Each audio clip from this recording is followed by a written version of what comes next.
ഇന്ന് നമ്മൾ ചെയ്യുന്നത് വെറൈറ്റി രീതിയിലുള്ള ഒരു ക്യാരറ്റ് സേമിയ പായസമാണ്. നല്ലൊരു ടേസ്റ്റും കൂടെയാണ് ഈ പായസത്തിന്. ഇതെങ്ങനെയാണ് ചെയ്യുന്നതെന്ന് നോക്കാം. ഇതിനായി 150 ഗ്രാം അളവിൽ ക്യാരറ്റ് ഗ്രേറ്റ് ചെയ്ത് വെച്ചിട്ടുണ്ട്. 200 ഗ്രാം റോസ്റ്റഡ് സേമിയയാണിത്. ആവശ്യത്തിന് നെയ്യ് എടുക്കാം.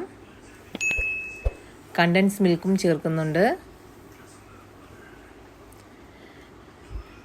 കശുവണ്ടിപ്പരിപ്പും ഉണക്കമുന്തിരിങ്ങയും, ഏലക്കാപ്പൊടി, മധുരത്തിന് ആവശ്യമായ പഞ്ചസാര,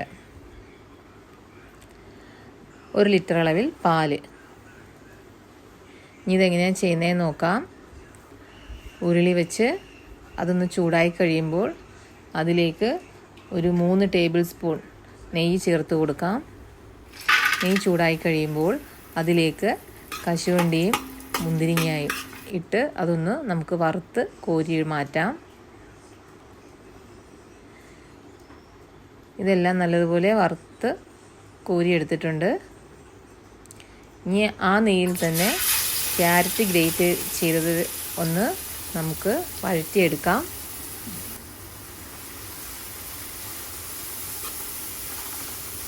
ഇതിപ്പോൾ നല്ലതുപോലെ നെയ്യിൽ കിടന്ന് ഒന്ന് വഴന്നു വന്നിട്ടുണ്ട്.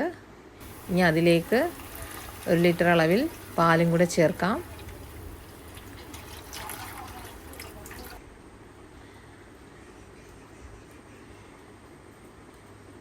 ഇനി ഇത് നല്ലതുപോലെ ഒന്ന് ഇളക്കി കൊടുക്കാം. ഇപ്പോൾ ഇത് നല്ലതുപോലെ തിളച്ച് വന്നിട്ടുണ്ട്. ഇനി അതിലേക്ക് സേമിയയാണ് ചേർക്കുന്നത്. നല്ലതുപോലെ ഒന്ന് ഇളക്കി എല്ലാം കൂടെ ഒന്ന് കൊടുക്കാം. ഇനി അതിലേക്ക്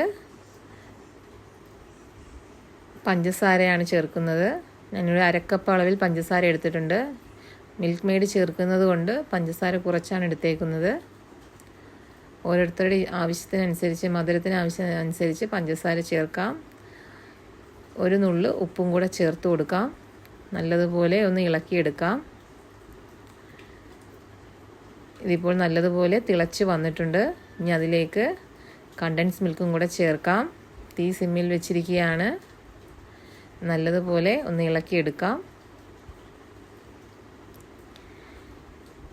ഇനി ഇതിലേക്ക് നമ്മൾ പൊടിച്ചു വെച്ച ഏലക്കാപ്പൊടിയും കൂടെ ചേർത്ത് കൊടുക്കാം. നേരത്തെ വറുത്ത് വെച്ച കശുവണ്ടിയും ഉണക്കമുന്തിരിങ്ങയും കൂടി ചേർക്കാം. തീ ഓഫ് ചെയ്യാം. എല്ലാം കൂടി ഒന്ന് നല്ലതുപോലെ ഇളക്കി എടുക്കാം. മൂടി വെച്ച് ഒരു 5 മിനിറ്റിന് ശേഷം നമുക്ക് തുറക്കാം.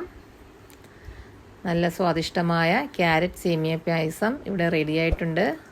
എല്ലാവരും ട്രൈ ചെയ്ത് നോക്കണം. വീഡിയോ ഇഷ്ടപ്പെട്ടാൽ നിങ്ങളെല്ലാവരും ലൈക്ക് ചെയ്യുക, ഷെയർ ചെയ്യുക, സബ്സ്ക്രൈബ് ചെയ്യുക. Thank you.